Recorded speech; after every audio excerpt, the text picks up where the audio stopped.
like in your life that is similar to an effect of a pandemic, but more some. It doesn't have to be as big. This is a global thing. So we all go through things. So name something that maybe happened to you that you're willing to share, and how you overcame that, because that's a big thing. Is people don't see that you can overcome obstacles and still go as far as you've come, and remember, like, dang, I did go through that, but look at me now. You gotta have those moments to remember the progress. That's a good question. You gotta give me a couple minutes to think of something. So I would say, have you heard of an existential crisis? Yes. Okay, so back in January, like, I literally thought I was dying. So it was all it was like. It's silly about it now, but pretty much like I had a tooth that needed to be pulled, but listen though, it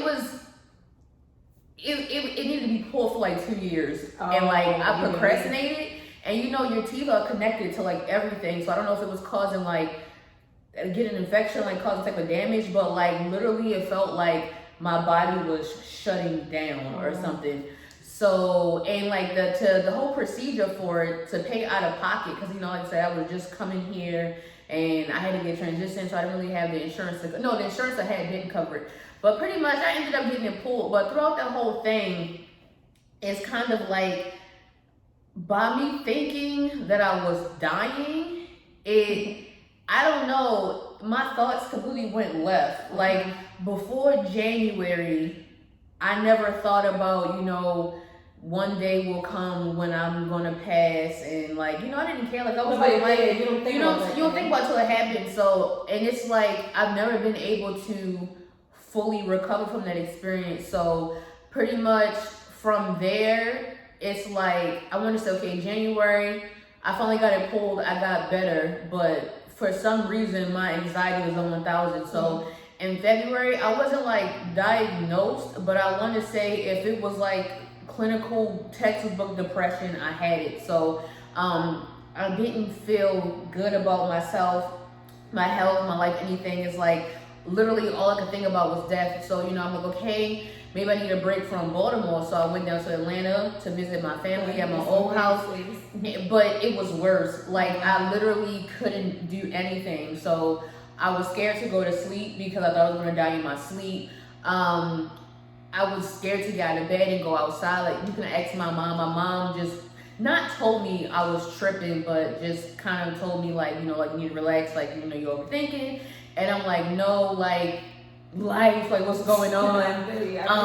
I'm just like, oh my God. Like, it was just like a sudden realization that literally at any given moment I could be dead, and like I felt like nothing mattered. So what I thought, or what was driving me crazy, was that I was reading into a lot of stuff. So I was reading into like, spirituality, and if there's an afterlife, or if we just die and that's it. And I'm like, if that's it, why the hell are we even here? Like, where do we come from? What religion? Like, literally, this started that process. It all happened, and it wasn't necessarily from, well, the truth is the cause of what, caused to think I was dying. But some people may hear that, they, oh my God, it was just a tooth. But no, like, I read that tooth infections can cause like illnesses, but I didn't know it was that bad. Like, whatever, like, was, I don't know, because they said like something in the tooth like pump into your bloodstream. Like, literally, I was in like so much pain. My body was weak, like, and that's my fault for procrastinating. Like I said, I should have got it pulled a long time ago. Like, it had been hurt, and I just was like, maybe it was supposed to happen the way it did. I don't know, but from those thoughts of like, you can ask my dad, because my I guess I was getting on everybody nerves, because I literally was just moping around with this tooth in my mouth, like, oh my God, I feel so bad. This is it. And just after that, but I'm trying to tell you, like, that's how it started, and like till this day I deal with it. So from like when I was in Atlanta, I was doing so much research just about death and what is it, why are we here, and like, I'm like, what the hell is wrong with me? It is. And then after doing my research, I found the term existential crisis. I'm like, this is exactly how I feel. I'm like, I'm not the only one who feels like this.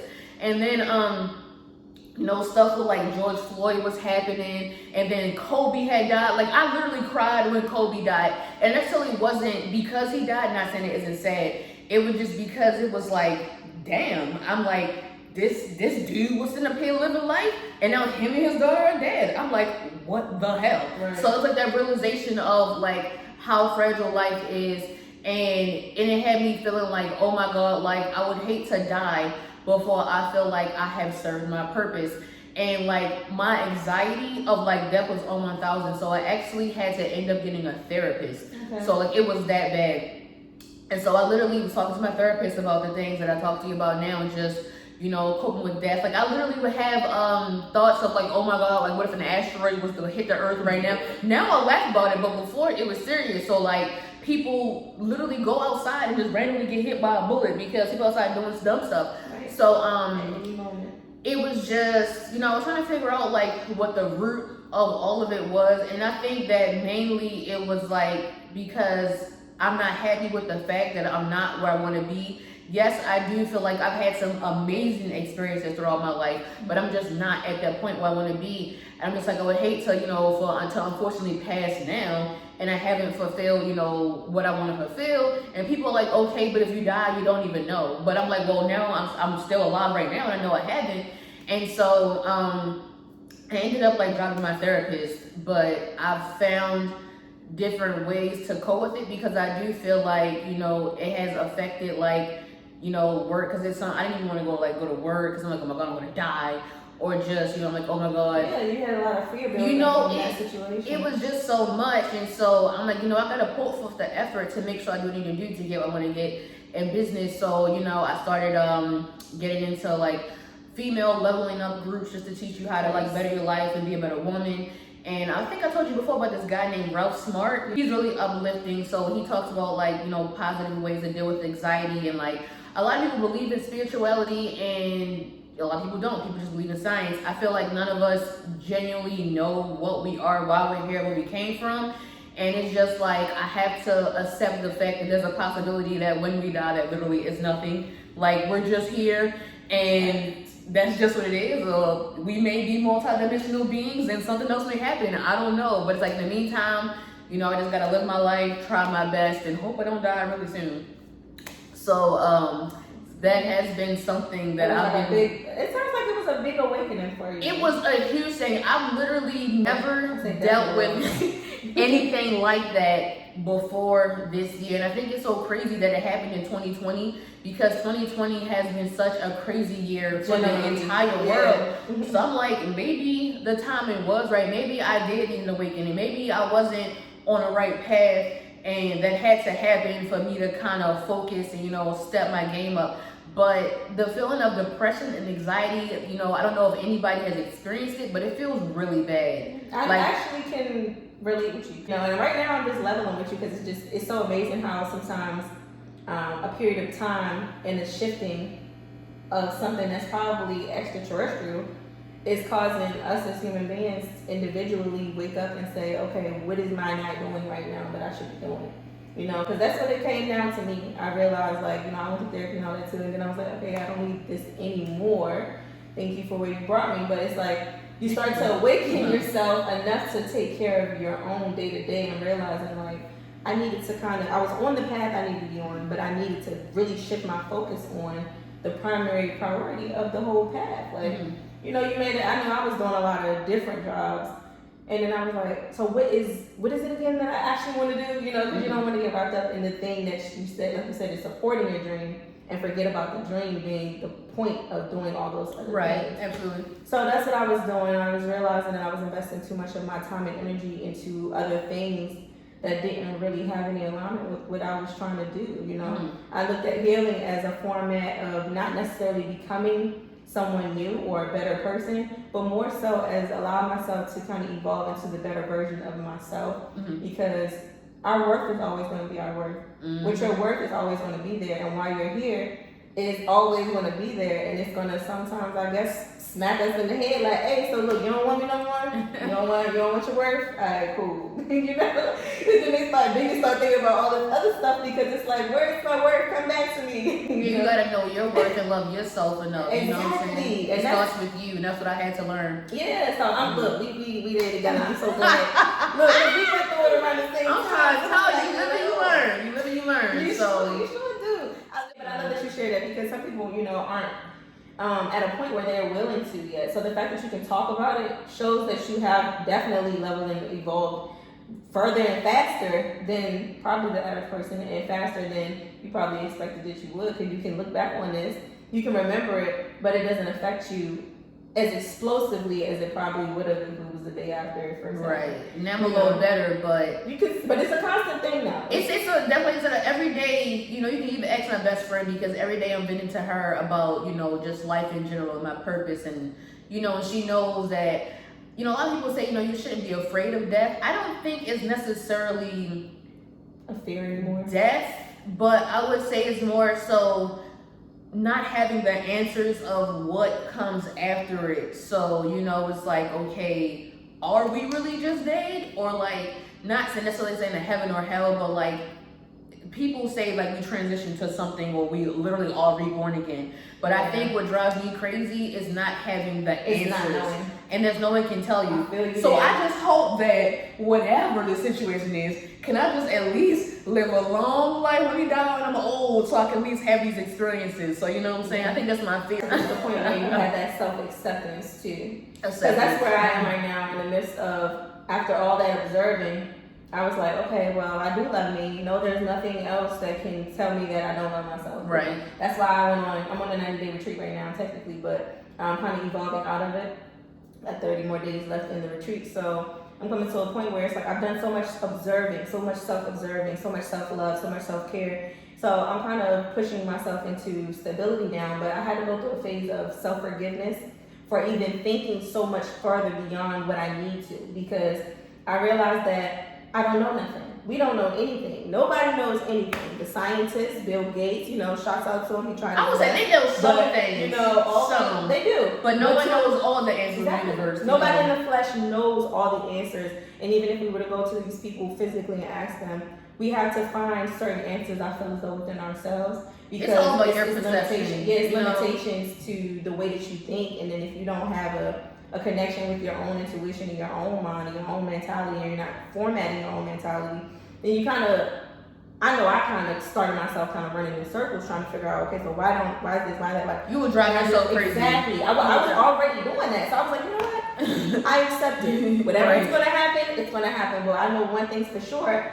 I'm staying present, because presence is so important. Take it day by day. Yes, because it's like every day, I can't keep wasting my energy thinking about these things that are out of my control. We'll get nothing done. Exactly. Still feeling the same. Mm-hmm. So I've come to the point where self-acceptance is a big thing, where I'm kind of allowing myself to just evolve into that. So I'm definitely glad that we brought this up, because this is a part of like just evolving, having ownership, not just of your brand, but ownership of you, of yourself, of who you are.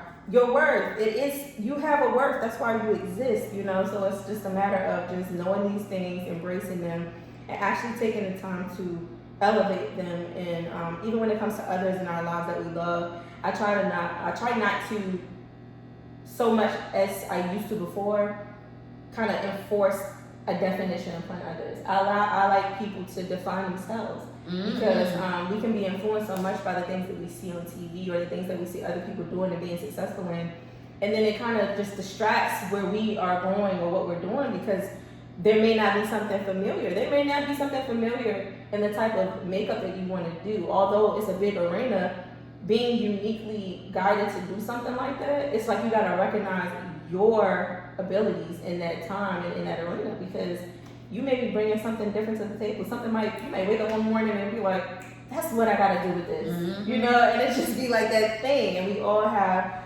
that part of us that we have to just continue to water and nurture. Certainly. Before we wrap it up, I know you mentioned that your primary goal for next year is to make sure that you have a suite. So, you know, we're going to drum roll manifest that through 2020. But moving forward, is there any questions? We're going to switch the roles and is there any question that you would want to ask me? Well, so I would definitely love to hear more about, you know, like the journey that, you know, you're on and like where you're going with this and everything. Okay. So, like I was saying, I'm on a 90-day retreat, and that's a part of the self journeys portion of me. So self journeys is just primarily just my journaling, my documenting, and everything that I do on a day-to-day basis, but on a personal level, because I'm not doing it necessarily, like this is 808 Tavern. So when I connect with others, that's the 808 Tavern version of things as I'm evolving that brand. But Self Journeys is all about me kind of taking a travel through elevations in my chapters. And so I traveled around the USA, and I've been kind of checking off things on my bucket list, I guess, for small. Where did you go recently? I'm sorry. So what you mean? On the beach pictures? Oh yeah, I was in New Jersey, and then I went to Santa Monica. Oh, cool. So I've traveled around the USA this summer and knocked out a big thing for me, traveling all the continental states. So I traveled all 48 states. Oh, that's this summer. dope. Yeah, that was big for me because I always all wanted to do 48 it. in the summer? Yes. Oh wow. Yeah. So what's the only two you haven't went to? Alaska and Hawaii. I got to fly there. Oh, see, yeah, they fall. So I'm So I'm hoping I can get that done. But everything else is pretty much drivable. So, yeah. And that's what I did. I was like, you know what? Let me drove to the USA. Yes, I drove. That's pretty dope though. It was so fun though. And it really helped me. It was a part of just the self journeys. I'm falling in love with, nature and natural medicine and botany, herbalism, holistic health. That's the thing that I'm kind of realizing. I've always desired to be an option for me, and it's becoming. So I'm all for it. I hope y'all, support me in that, But ultimately, that's to answer your question. It was a mouthful. I'm sorry. Oh no, I'm all ears. I like hearing about these kind of things because by me going through, what I did go through and still go through, not that I'm happy you went through what you went through, but it's just nice to know there's other people, can relate in some sort, and you're not crazy, you're not the only one. Exactly. And you may have some things that may help me out, and I'm, and vice versa. We are reporting to each other right now. It just definitely, helps and everything, and I like to hear about it. So yeah. Thank you for asking too. So yes, is there anything that you could share with us as far as ways to get in contact with you? Any more classes you have coming up? Any events? Anything that people can look forward to that you want to share? Projects, whatever, just throw it out, or at least give them the spelling of all your platforms and how to get in contact with you. What's the best way to get in contact with you?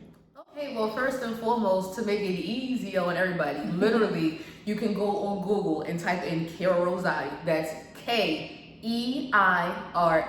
Rosati, Rosati. From there, you'll see my Instagram, my YouTube channel, my booking link, literally anything, like even when you click on images, my stuff comes up. So, but yeah, my Instagram is Keira Rosati, and on there, I have a Linktree link, which will also link you to, my YouTube channel, I have a specific client page. Also my booking link. I also have an article with Voyage ATL. That's an online magazine in Atlanta where you can also read about me. If you want to, support my business, there's also an option for that. I did recently have an eyeshadow class, but I do plan on launching a part 2 in the future. With that, you'll honestly would just, have to stay tuned because, it's being developed, but believe me, there's more to come. Okay. So make sure y'all follow, like, subscribe, and share every type of platform that she's giving you. And I thank you so much for having me today. I'm so happy to be here. Brei, Endia, and Keira Rosati. See y'all later. Love, peace, blessings.